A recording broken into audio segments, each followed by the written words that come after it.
दोस्तों स्टडी 91 के YouTube channel में आप सभी का बहुत बहुत स्वागत है। और आज दोस्तों केमिस्ट्री की क्लास को आगे बढ़ाने जा रहे हैं, जिसमें हम लोग पढ़ने वाले हैं कॉपर के बारे में, आयरन के बारे में और जिंक के बारे में। साथ ही साथ दोस्तों कुछ महत्वपूर्ण प्रश्न भी मैं लेकर आया हूं और आपको यह बताना चाहता हूं कि पर्टिकुलर इस टॉपिक से आपकी परीक्षा में कौन कौन से प्रश्न पूछे जाते हैं। देखिए कई सारे बच्चों का यह भी इशू होगा ना कि सर बड़ा धीरे केमिस्ट्री की क्लास चले, लेकिन आप ये भी तो समझो कि मैं कितना इंपॉर्टेंट टॉपिक आपको पढ़ा रहा हूं। मैं चाहता तो सिंपली आपको क्या कर देता, ढेर सारे तत्वों को लेकर के एक साथ पढ़ा देता, लेकिन मैं ऐसा नहीं कर रहा हूं। मैं क्या कर रहा हूं, दो तीन एलिमेंट को लेकर उसको अच्छे से डिस्क्राइब कर रहा हूं, क्योंकि मुझे पता है कि केमिस्ट्री में आपका फोकस थोड़ा सा कम होता है और परीक्षा में यहां से बहुत सारे प्रश्न पूछे जाते हैं। तो चलिए अगर आप ध्यान देंगे तो आपको बेशक बड़ा अच्छा लगेगा। सबसे पहले मैं लाया हूं कुछ प्रश्नोत्तर को जो आपकी परीक्षा में कुछ ज्यादा ही पूछा जाता है। एक बात और याद रखिए, स्टडी 91 का एप्लीकेशन आ चुका है, तो आप प्ले स्टोर से जाकर इस एप्लीकेशन को डाउनलोड कर सकते हैं ताकि आपकी पढ़ाई सिस्टमैटिक ढंग से हो पाए और भी बेहतर तरीके से हो पाए। चलिए स्टार्ट करते हैं दोस्तों। तो सबसे पहले देखिए कुछ महत्वपूर्ण प्रश्न है, जरा उन पर फोकस करते हैं और ये देखते हैं कि परीक्षा में पर्टिकुलर आज जो हम पढ़ने वाले हैं उस टॉपिक से क्या क्या पूछा जाता है। अगर आप इतनी बातें याद रखते हो ना तो निश्चित रूप से परीक्षा में एक भी प्रश्न जो है बाहर नहीं जाएंगे। देखिए एक प्रश्न पूछता है कि हेमेटाइट सिडराइट। बहुत अच्छी बात है दोस्तों कि आजकल हम लोग इंडियन ज्योग्राफी जो कवर कर रहे हैं उसमें अभी हाल फिलहाल में मैंने आपको एक चैप्टर पढ़ाया है आयरन ओर के बारे में, यानी भारत में और विश्व में लौह अयस्क का उत्पादन कहां कैसे होता है उसको पढ़ाया गया। और देखिए यहां पर भी हम लोग जो है आज लोहे के बारे में पढ़ने वाले हैं। ठीक है, तो काफी ज्यादा आपको नजदीकियां मिलेंगी दोनों पॉइंट में, आप देखते चलिए। हेमेटाइट दोस्तों, भारत में दो तरह के लोहे सबसे ज्यादा पाए जाते हैं लोहे के अयस्क, एक होता है हेमेटाइट, दूसरा है मैग्नेटाइट। वैसे मैग्नेटाइट सबसे अच्छे किस्म का लोहा होता है और खास करके दक्षिण भारत में पाया जाता है। हेमेटाइट जो है वो भारत के पूर्वी हिस्से में पाया जाता है, जैसे झारखंड, छत्तीसगढ़, उड़ीसा, ये बेल्ट हो गया, यहां पर आपका हेमेटाइट टाइप का लोहा पाया जाता है। तो लिख रहा है हेमेटाइट और सीडेराइट। ठीक है, सीडराइट या सीडेराइट में लोहे की प्रतिशतता कितनी होती है? तो हेमेटाइट कुछ ठीक ठाक क्वालिटी होता है, तो यहां पर याद रखिए लगभग 60 से 70% होता है। 70% से ज्यादा वाले में मैग्नेटाइट आता है। ठीक है, और यहां पर जो सीडेराइट दे रहा है तो याद रखिए इसमें 50% से कम होता है, तो दोनों याद रखिएगा, बड़ा इंपॉर्टेंट है। अगला देखिए, लौह अयस्क से लौह की प्राप्ति में कौन सी क्रिया सम्मिलित होती है, कैसे प्राप्त किया जाता है? मैंने आपको बताया था कि यह अयस्कों के रूप में मिलता है, इसमें बहुत सारी अशुद्धियां मिली होती हैं, बाद में उन अशुद्धियों को अलग करके उससे इस्पात बनाया जाता है। ठीक है, तो याद रखिए इसको रिडक्शन मेथड बोलते हैं, या हिंदी में बोलते हैं अपचयन विधि। क्या बोलते हैं? अपचयन विधि। अगला है लोहे का चुंबकीय अयस्क कौन सा है? तो दोस्तों सबसे अच्छे क्वालिटी का जो लोहा है वो मैग्नेटाइट लोहा, जिसका नाम ही है मैग्नेटाइट। मैग्नेट आप बोलते हैं चुंबक को, तो याद रखेगा लोहे का चुंबकीय अयस्क कौन सा होता है? ये मैग्नेटाइट होता है। दक्षिण भारत में सबसे ज्यादा पाया जाता है। वेल्लारी बेल्ट की चर्चा दोस्तों हम लोगों ने किया था, जो कि कर्नाटक में है और कर्नाटक के आसपास के क्षेत्रों में बहुत ज्यादा मात्रा में पाया जाता है, वही इसका हॉटस्पॉट है। आगे लिख रहा है लोहे पर जंग लगने से उसके भार में क्या अंतर पड़ता है? एक बात बताओ दोस्तों, अगर लोहे में जंग लगेगा मतलब क्या हो गया? याद रखिए जंग लगने से क्या होता है? लोहे का क्षरण होता है, और क्षरण होता है तो लोगों को लगता है कि लोहे का भार पहले क्या हो जाता है? घटता है उसके, लेकिन याद रखिए यहां पर आपसे नहीं पूछ रहा है कि उसके बाद क्या होगा। अगर लोहे में जंग लगेगा तो याद रखिए ऊपर एक परत टाइप की जम जाती है, उससे पहले उसका भार बढ़ता है। लंबे समय के दौरान फिर क्षरण होते जाता है और जो उस पर ताप दाप की क्रिया भी पड़ती है, वायु का प्रभाव पड़ता है, तो अलग हो जाता है टूटकर, तब जाकर उसका भार घटता है। ठीक है, इसको ध्यान दीजिएगा। लोहे के जंग में कौन से यौगिक होते हैं? जो लोहे में जंग लगता है इसमें कौन सा यौगिक होता है? तो याद रखेगा फेरिक ऑक्साइड होता है। ठीक है, फेरिक ऑक्साइड होता है, जिसकी वजह से लोहे में जंग लगता है। ठीक है, कुछ और भी उदाहरण हैं भारत में, जिसमें आप सुने होंगे कि कुतुब मीनार के पास में एक लौह स्तंभ है जो जंग रोधी है। ठीक है, मतलब बहुत पुराना लौह स्तंभ है लेकिन आज तक उस पर जंग नहीं लगा। ठीक है, तो काफी इंपॉर्टेंट बातें हैं, वो भी आप ध्यान रखिएगा। इस्पात के जंग संरक्षण या प्रतिरोध गुण बढ़ाने के लिए उसमें क्या मिलाया जाता है? तो अगर आप चाहते हैं कि जंग न लगे लोहे में तो उसमें क्रोमियम की मात्रा यदि बढ़ा दी जाए, क्रोमियम मिला दिया जाए, तो उससे क्या हो जाएगा? याद रखिए उससे आप जंग से बचा पाएंगे अपने इस्पात को। लोहे का शुद्धतम रूप क्या होता है? यह प्रश्न भी काफी इंपॉर्टेंट है, तो याद रखिए पिटवा लोहा। पिटवा लोहा लोहे का सबसे अच्छा रूप माना जाता है। तो ये सभी प्रश्न इंपॉर्टेंट है लोहे से संबंधित। चलिए आगे बढ़ते हैं दोस्तों, कुछ लोहा और तांबे के संबंधित प्रश्न भी देख लेते हैं। लिख रहा है ऑडियो और वीडियो टेप अब तो नहीं आता ऑडियो वीडियो टेप, क्योंकि अब तो मोबाइल में डायरेक्ट एंड्रॉइड वर्जन आ गया है मोबाइल में, और डायरेक्ट आप जो है MP3 गाने देख लेते हैं, वीडियोस देख लेते हैं। पुराने समय में दोस्तों जब टेप हुआ करते थे, मैग्नेटिक टेप जब हुआ करते थे जिसमें रील लगी होती थी, जैसे VCR की कैसेट का नाम आपने सुना होगा, ऑडियो टेप का नाम सुना होगा, तो उसमें जो टेप लगा होता था उसमें कौन सा रासायनिक लेप चढ़ाया जाता था, तो याद रखिए वो टेप हो गया, प्लस CD और DVD वाले हो गए, तो वहां पर याद रखेगा आयरन ऑक्साइड और फेरोमैग्नेटिक चूर्ण का लेप वहां पर लगाया जाता है। तो इस तरह के प्रश्न अब परीक्षा में भले ही कम आते हैं, लेकिन आप याद रखिएगा, ठीक है। कह रहा ढलवा लोहे में कार्बन की मात्रा कितनी होती है? देखिए पीट लोहा सबसे अच्छे टाइप का लोहा होता है, लेकिन ढलवा लोहा सबसे खराब क्वालिटी का लोहा होता है, ढलवा, ठीक है। लिख रहा है ढलवा लोहे में कार्बन की मात्रा कितनी होती है? तो होती केवल 2 से 4%। कह रहा पिटवा लोहे में कार्बन की मात्रा कितनी होती है? ठीक है, तो याद रखेगा इसमें होता है 0.1 से लेकर 0.5% तक, ठीक है। 0.1 से 0.25% तक होता है। कठोर स्टील में कार्बन की प्रतिशतता कितनी होती है? देखिए स्टील क्या होता है? इस्पात जिसे बोलते हैं ना, उसी इस्पात को इंग्लिश में स्टील कहा जाता है, ठीक है। तो कह रहा अगर कठोर स्टील है तो उसमें कार्बन की प्रतिशतता कितनी होती है? तो लगभग 0.5% से लेकर के 1% तक होती है, ठीक है। किसमें? कठोर स्टील है तब। और अगर स्टील नॉर्मल स्टील जो होता है उसमें कार्बन की प्रतिशतता कितनी होती है? तो 0.25% से लेकर लगभग 1.5% तक। तो इस तरह के परसेंटेज वाले क्वेश्चन भी आपसे परीक्षा में पूछे जाते हैं। अगला दे रहा है विद्युत चुंबक बनाने में किन धातुओं का प्रयोग किया जाता है? अगर आपको बनाना विद्युत चुंबक तो कौन कौन सी धातुओं का प्रयोग किया जाएगा? याद रखें लोहा का, निकिल का और कोबाल्ट का इस्तेमाल किया जाता है। विद्युत चुंबक बनाने के लिए लोहा, निकिल और कोबाल्ट का इस्तेमाल किया जाता है। कोबाल्ट का नाम जानते हैं ना, ठीक है। विटामिन B12 कोबाल्ट सुने होंगे आप, ठीक है। कोबालामीन भी सुने होंगे, तो याद रखेगा। लिख रहा है जंगरोधी लोहे की पाइपों पर जस्ते की एक परत चढ़ा दी जाती है, इस प्रक्रिया को क्या नाम दिया जाता? तो जस्ते को कहा जाता है यसद, ठीक है। तो यसद से बन गया यसद लेपन, ठीक है, या फिर गैल्वेनाइजेशन भी आपने सुना होगा, या फिर जस्तीकरण सुना होगा, ठीक है। इससे क्या होता है? अगर लोहे की पाइपों पर जस्ते की परत चढ़ा दी जाती है तो जंग से मुक्ति मिल जाती है उसको, ठीक है। आगे देखिए मैग्नेटाइट एक्स में लोहे की प्रतिशतता कितनी होती है? तो मैग्नेटाइट क्योंकि सबसे अच्छे प्रकार का लोहा है तो 70% से अधिक यहां पर लोहे की प्रतिशतता होती है। 72% दे रहा है, ठीक है। तो 72 से 80 आप याद रखेगा, और हेमेटाइट वाले में 60 से 70 याद रखेगा, ठीक है। सीडेराइट में 50% से कम होता है, ठीक है, तो उसको भी याद रखेगा।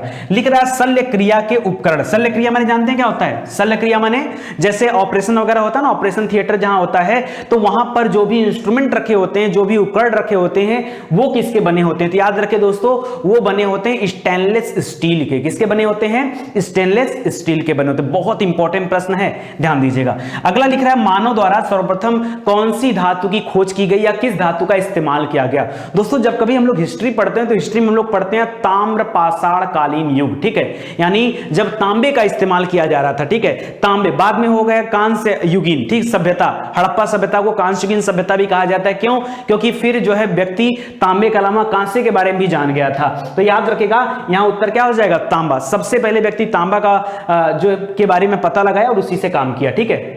आगे लिख रहा है विद्युत संचरण हेतु किस धातु के तार का इस्तेमाल करते हैं? तो दोस्तों आज भी आप कभी वायर लेने जाते हैं, कभी फैन, फ्री कुछ भी आइटम लेने जाते हैं तो अक्सर करके आप दुकानदार से पूछते हैं भैया कॉपर बाइंडिंग है क्या या एल्युमिनियम बाइंडिंग है? बोलते हो ना ऐसा क्यों बोलते हो? क्योंकि कॉपर बाइंडिंग जो होती है ज्यादा बेहतर होती है एल्युमिनियम बाइंडिंग से। वैसे अगर हम विद्युत के सुचालकता की बात करें तो सबसे ज्यादा विद्युत की सुचालकता कहां होती है? चांदी में होती है। लेकिन अब चांदी के तार तो बनाए नहीं जाएंगे, क्योंकि अगर चांदी के तार होंगे तो बड़े कॉस्टली हो जाएंगे, ठीक है। इस वजह से चांदी के तार इस्तेमाल में नहीं प्रयोग किए जाते हैं, मतलब इस्तेमाल नहीं किए जाते हैं। उसके स्थान पर तांबे का इस्तेमाल किया जाता है, ठीक है। तांबे और एल्युमिनियम का। एल्युमिनियम तांबे से भी थोड़ा सा नीचे वाला क्वालिटी होता है, तो उसको आप याद रखिएगा। यही वजह है कि तांबे की बाइंडिंग की हुई चीजें आपको महंगी मिलती हैं, जबकि एल्युमिनियम की बाइंडिंग की हुई चीजें आपको सस्ती मिलती हैं, ठीक है। तो ध्यान दीजिएगा। आगे देखिए, कह रहा है द्रुत गति से चलने वाले औजार। औजार गलत लिखा है यहां पर, वर्तनी सुधार कर लीजिए, हिंदी में आ जाएगी, ठीक है। औजार ऐसे लिखा जाता है। तो लिख रहा है औजार किसके बने होते हैं? दोस्तों द्रुत गति यानी बहुत तेज गति से कुछ औजार चलते हैं ना, वो जैसे दीवालों में छेद करने के लिए ड्रिल मशीन होती है, ठीक है। तो इन सब में औजार किसके बने होते हैं? तो याद रखें टंगस्टन इस्पात के बने होते हैं, ठीक है। बड़ा मजबूत होता है। आगे देखिए मानव शरीर में तांबे की अधिकता से कौन सा रोग होता है? अगर व्यक्ति के शरीर में, जैसे एक बार हम लोगों ने पढ़ा था फास्जा, फास्फोरस की अधिकता से फास्जा, उसमें क्या होता है? जबड़े की हड्डी गलने लगती है, यही ना? तो याद रखेगा। उसी तरह से यहां याद रखेगा विल्सन रोग होता है। तांबे की अधिकता से कौन सा रोग होता है? विल्सन रोग होता है। लिख रहा नीला थोथा को क्या कहा जाता है? नीला थोथा, कई बार प्रश्न आया है तो यहां पे मैंने रख दिया। क्यूप्रिक सल्फेट को दोस्तों नीला थोथा का नाम दिया जाता है, क्यूप्रिक सल्फेट को। करा रूबी कांच बनाने में किसका इस्तेमाल किया जाता है? तो इसी क्यूप्रस ऑक्साइड का। देखो क्यूप्रस सल्फेट जो होता है इसको नीला थोथा बोलते हैं, जबकि क्यूप्रस ऑक्साइड जो होता है वो रूबी कांच बनाने में इस्तेमाल किया जाता है। लिख रहा तांबे का निष्कर्षण मुख्यतः किया जाता है। किससे तांबे का निष्कर्षण होता है? तो कॉपर पाइराइट से। किससे होता है? कॉपर पाइराइट से तांबे का निष्कर्षण होता है। करा जस्ते का प्रयोग, जिंक यानी जस्ता, ठीक है। करा जस्ते का प्रयोग किन मिश्र धातुओं के निर्माण में होता है?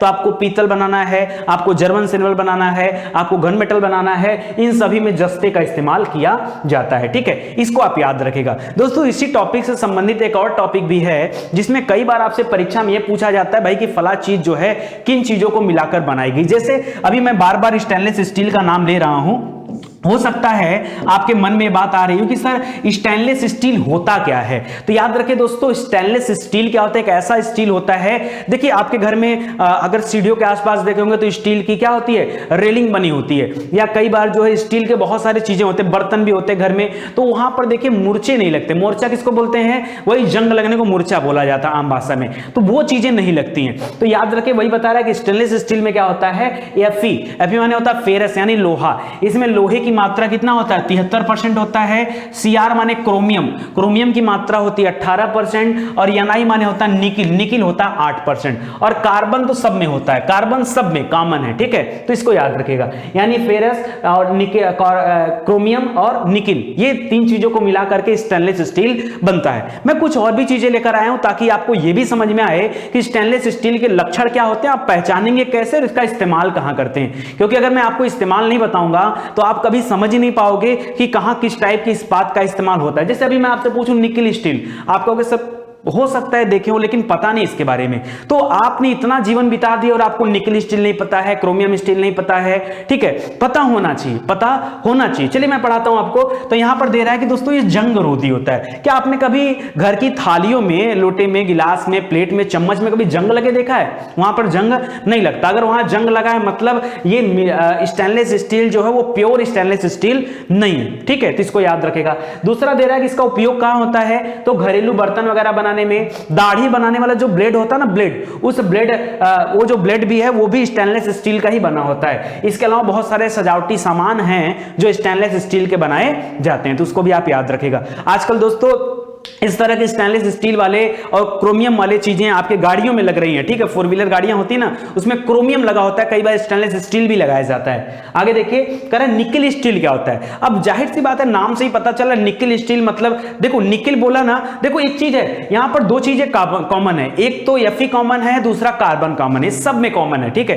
तो एफई यहां पर भी है, इसमें एफई की मात्रा और ज्यादा है, ठीक है। एफई है 98% तक लगभग, ठीक है, 96 से 98%।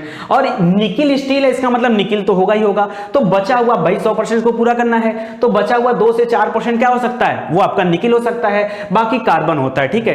तो इनको मिला करके निकिल स्टील तैयार किया जाता है। बात आती है कि आप पहचानोगे कैसे। याद रखिए, निकिल स्टील क्या होता है? कठोर होता है, जंग रोधी होता है और प्रत्यास्थ होता है। प्रत्यास्थ माने क्या होता है? जिसको खींच करके बढ़ाया जा सके, तो प्रत्यास्थ होता है। तो दोस्तों जैसे जैसे में केबल, बहुत सारे केबल होते हैं घर में, वो केबल निकिल स्टील के बने होते हैं। आपने ऑटोमोबाइल और वायुयान के काफी सारे कलपुर्जे होते हैं, वो भी निकिल स्टील के बने होते हैं, तो इसको ध्यान दीजिएगा। अगला दोस्तों मैग्नीज स्टील। अब जाहिर सी बात है मैग्नीज स्टील है तो मैंने कहा एफई और कार्बन ये तो कॉमन है, और मैग्नीज स्टील है तो मैग्नीज भी आके जुड़ जाएगा।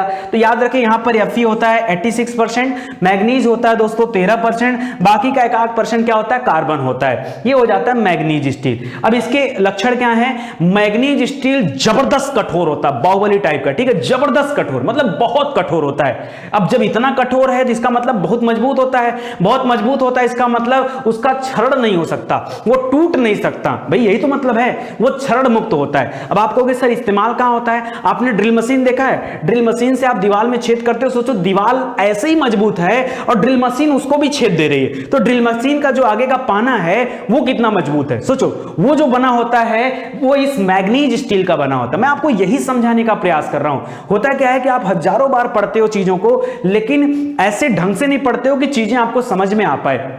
आज समझ में आएगा।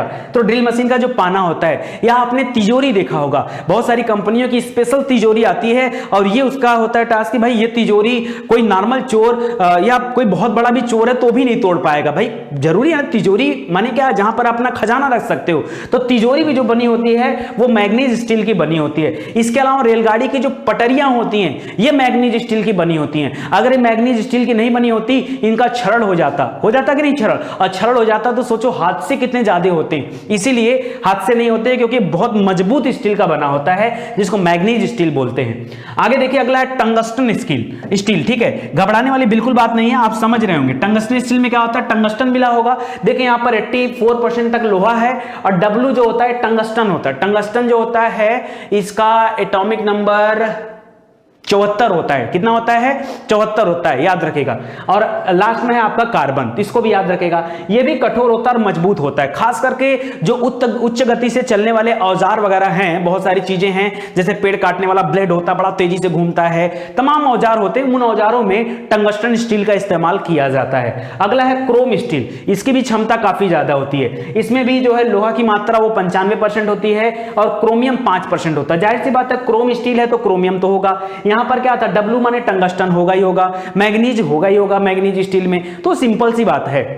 आगे लिख रहा है कि इसको काटने और पत्थर चीरने के औजारों के रूप में इस्तेमाल किया जाता है क्रोम स्टील को। एक और क्रोम से जुड़ा हुआ है क्रोम वैनेडियम, क्या नाम है, क्रोम वैनेडियम स्टील। यहां पे क्या होता है, यहां फिर जो लोहे की मात्रा और ज्यादा बढ़ा दी जाती है, 98% तक, क्रोमियम 1% है, और याद रखिएगा वैनेडियम जो है दोस्तों वो 0.15% है, ठीक है। इसमें तन्यता क्षमता युक्त हो जाती है और ये भार वहन कर सकता है। अरे आपने स्प्रिंग देखा होगा ना, स्प्रिंग सोचो कितना मजबूत होता है कि पूरा गाड़ी का, व्यक्ति का कितना सारा वेट ले लेता है, वेट भी ले लेता है, उसके अंदर प्रत्यास्थता के गुण भी होते हैं। तो जो स्प्रिंग होता है वो क्रोम वैनेडियम स्टील का बना होता है। समझ में आ रहा है ना? आपके आस-पास की सारी चीजें हैं और आप ध्यान भी देते हो, लेकिन आपको पता नहीं होता कि इसमें कौन सा वाला चीज इस्तेमाल किया गया है। एक और है दोस्तों, कई बार आपसे परीक्षा में पूछा गया, इनवार। क्या नाम है? इनवार। इसमें लोहे की मात्रा 64% है, निकिल 36% होता है और कार्बन को मिलाकर बनता है। कम प्रसार गुणांक होता है, लेकिन घड़ियों का जो पेंडुलम होता है ना, छोटी घड़ी, कलाई घड़ी भी और दीवाल घड़ी भी, उसका जो पेंडुलम होता है, जो मीटर स्केल होता है, वो सभी इनवार से ही बनाए जाते हैं। तो ये प्रश्न आपकी परीक्षा में खूब पूछता है। एक और आइटम है दोस्तों, एल्निको। क्या नाम है? एल्निको। इसमें भी लोहा होता है, ठीक है, 62% तक, एल्युमिनियम 12% और निकिल 20% और कार्बन तो अलग से रहेगा, ठीक है। यह अत्यधिक चुंबकीय है और चुंबक बनाने में, अस्थायी चुंबक बनाने में इसका इस्तेमाल किया जाता है। इतनी बातें तो रही जो इस चैप्टर से मोस्ट इंपॉर्टेंट बातें जो आपको याद रखनी चाहिए। चलिए अब विजिट करते हैं हम लोग चैप्टर पर, ठीक है।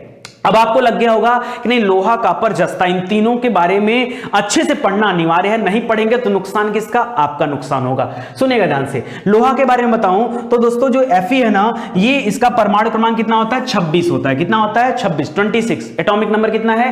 26। करा यह एक सक्रिय धातु है, इसलिए मुक्त अवस्था में कभी लोहा नहीं पाया जाता। ये अलग अलग प्रकारों में पाया जाता है। हेमेटाइट हो गया, मैग्नेटाइट हो गया, सिडेराइट हो गया, इन सभी टाइप में पाया जाता है, ठीक है। करा यह मुख्य रूप से ऑक्साइड के रूप में, कार्बोनेट के रूप में या सल्फाइड के यौगिकों के रूप में पाया जाता है। पृथ्वी पर धातुओं की उपलब्धता क्रम में इसका दूसरा स्थान है, लोहे का दूसरा स्थान है।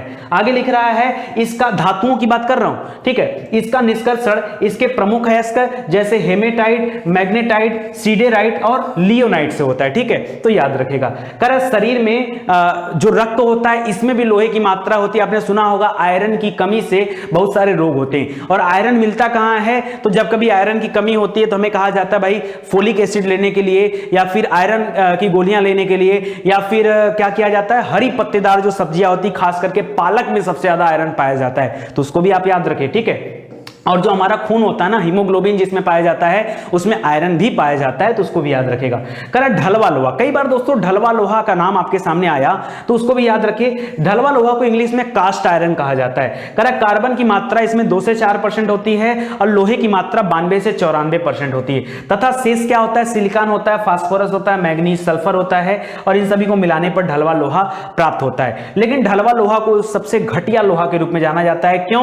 क्योंकि इसमें लोहे की मात्रा इतनी ज्यादा होती है कि इसकी वेल्डिंग नहीं हो पाती है। ठीक है, जैसे क्या होता है, लोहे का वेल्डिंग कर दिया जाता है ना, वेल्डिंग करके लोहे को जोड़ दिया जाता है, तो इसकी वेल्डिंग नहीं हो पाती है, इस वजह से जो इसको सबसे घटिया रूप में रखा गया है। ठीक है, चलो दूसरा लोहा दोस्तों पीट लोहा। पीट लोहा के बारे में हम लोगों ने पढ़ा कि सबसे बढ़िया किस्म का लोहा है, क्योंकि इसकी सबसे बड़ी खासियत होती है कि इस पे वेल्डिंग का कार्य किया जा सकता है, संभव है वेल्डिंग, ये एक फायदा इसका होता है। करें शुद्ध रूप होता है, इसमें 98 से 99% तक आयरन होता है। ठीक है, और भी ज्यादा, लेकिन इसमें अशुद्धियां कम होती हैं, इस वजह से इसको जोड़ना आसान होता है। इस्पात, इस्पात हम किसे बोलते हैं दोस्तों, स्टील को ही इस्पात कहा जाता है, स्टील को ही इस्पात कहा जाता है। तो यहां पर दे रहा है इसमें 0.25% से लेकर लगभग 1.5% तक कार्बन होता है और कार्बन की प्रतिशतता कम होने के कारण ही ये थोड़ा सा नरम होता है। इसकी वेल्डिंग दोस्तों थोड़ी मुश्किल होती है करने में, स्टील वेल्डिंग के लिए अलग वेल्डिंग मशीन लानी पड़ती है और अलग तरीके से होता है। वैसे देखा जाए तो स्टील कुल 4 तरह के होते हैं।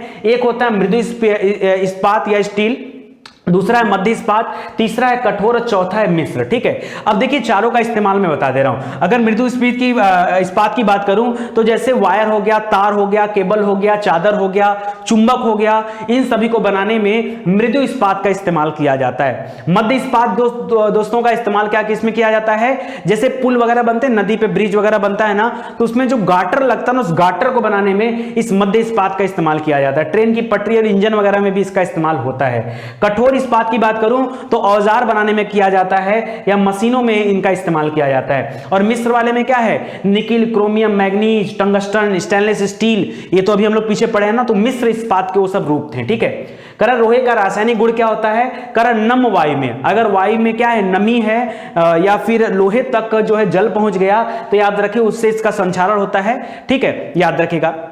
आगे करा है लाल गर्म लोहे पर जलवाष्प की अभिक्रिया के कारण फेरिक ऑक्साइड उत्पन्न होता है, जिसको Fe3O4 पढ़ते हैं। ठीक है, और इसके अलावा दोस्तों हाइड्रोजन गैस भी यहां बनता है। क्षारों के साथ एक कोई प्रतिक्रिया नहीं करता है। इतनी बातें आपको लोहे में याद रखनी है। अगला पॉइंट है कॉपर। कॉपर यानी तांबा, इसके बारे में क्या याद रखना है, करा कम सक्रिय धातु होने के कारण यह प्रकृति में संयुक्त और मुक्त दोनों अवस्थाएं में पाया जाता है, मतलब मिश्रित अवस्था में भी और मुक्त अवस्था दोनों अवस्थाओं में पाया जाता है। इसका एटॉमिक नंबर है 29। ठीक है, परमाणु क्रमांक क्या है, 29 है। लोहे का क्या था, 26 था, इसका 29 है। और जस्ते का क्या है, 30 है, तो उसको भी याद रखेगा। करा या संयुक्त अवस्था में ऑक्साइड, सल्फाइड और कार्बोनेट आदि के यौगिकों के रूप में पाया जाता है।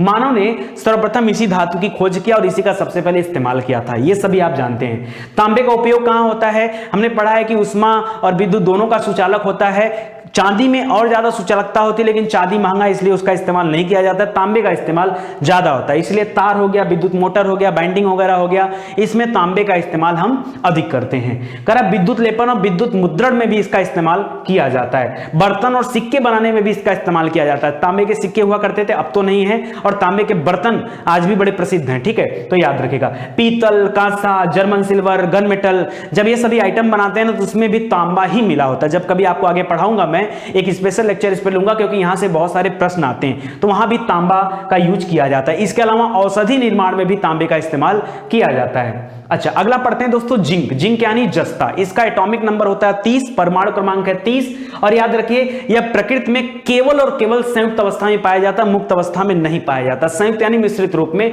किसी चीज में मिला हुआ। करा जिंक ब्लेंड और कैलामाइड इसके क्या है, प्रमुख अयस्क हैं। जैसे एल्युमिनियम के लिए हम क्या पढ़ते हैं, बॉक्साइट होता है, लोहे के लिए हेमेटाइट, मैग्नेटाइट, सिडेराइट, लियोनाइट होता है। उसी तरह से इसके लिए याद रखिएगा क्या हो जाएगा, जिंक के लिए ब्लेंड और कैलामाइन, कई बार परीक्षा में आया हुआ है। जस्ते का उपयोग कहां करते हैं, शुरू में पढ़ाया था मैंने दोस्तों, यसद लेपन। ठीक है, जिसको जस्तीकरण कहा जाता है, इंग्लिश में गैल्वेनाइजेशन कहा जाता है। उसमें क्या होता है, लोहे के ऊपर जस्ते की एक परत लगा दी जाती है, जिससे लोहा क्या हो जाता है, जंग रोधी बन जाता है, उस पर जंग नहीं लगता है। आगे देख रहा है कि पीतल, जर्मन सिल्वर, गरमेटल, इन सब का जो धातु बनता बनता है ना, तो उसमें भी जस्ते का मिश्रण किया जाता है, कॉपर का भी किया जाता है, जस्ते का भी किया जाता है। तो यहीं से आप सभी याद रखिए, क्योंकि आगे अगला टॉपिक यही हमारा हो सकता है। कर सोने और चांदी के निष्कर्षण में भी जस्ते का इस्तेमाल करते हैं। चूहा मारने की जो दवा बनती है ना, उसमें जिंक फास्फाइड का नाम सुना होगा। जिंक फास्फाइड ही वो होता है, उस दवा में मिला होता है, जिससे चूहे के अंदर क्या हो जाता है, अभिक्रिया बड़ी तेज हो जाती है और उथल पुथल मचाने लगता है, फिर घर से दूर जाकर कहीं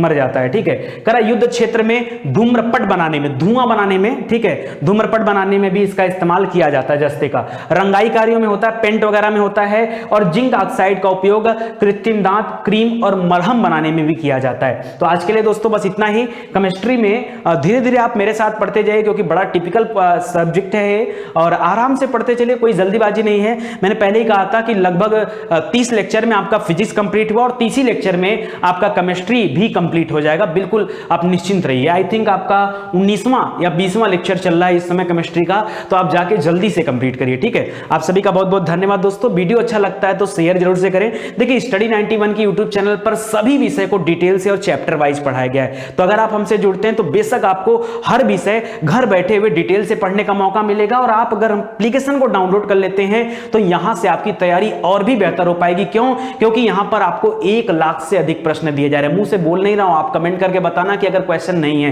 किसी भी सिंगल टॉपिक में अगर आपको क्वेश्चन ना मिले, आप तुरंत हमें कमेंट करके बताओ, मुझे भी रियलाइज होना कि कहां पे क्वेश्चन की कमी है। आप जाओ हर सब्जेक्ट में जाके देखो, चैप्टर वाइज आपको क्वेश्चन दिए गए हैं, प्रैक्टिस करने का तरीका दिया गया है, कैसे आपको प्रैक्टिस करना है, टेस्ट देना है, प्रीवियस ईयर पेपर कैसे देना है, मॉक टेस्ट कैसे अटेम्प्ट करना है, वीडियो क्लास वहां पर है फ्री में, एग्जाम की पूरी तैयारी आपको फ्री में कराई जा रही है। तो आप एप्लीकेशन डाउनलोड करें, इसके माध्यम से और भी बेहतर ढंग से आप तैयारी कर पाएंगे। चलिए मिलते हैं अगले लेक्चर में, तब तक के लिए बहुत बहुत धन्यवाद। जय हिंद, जय भारत।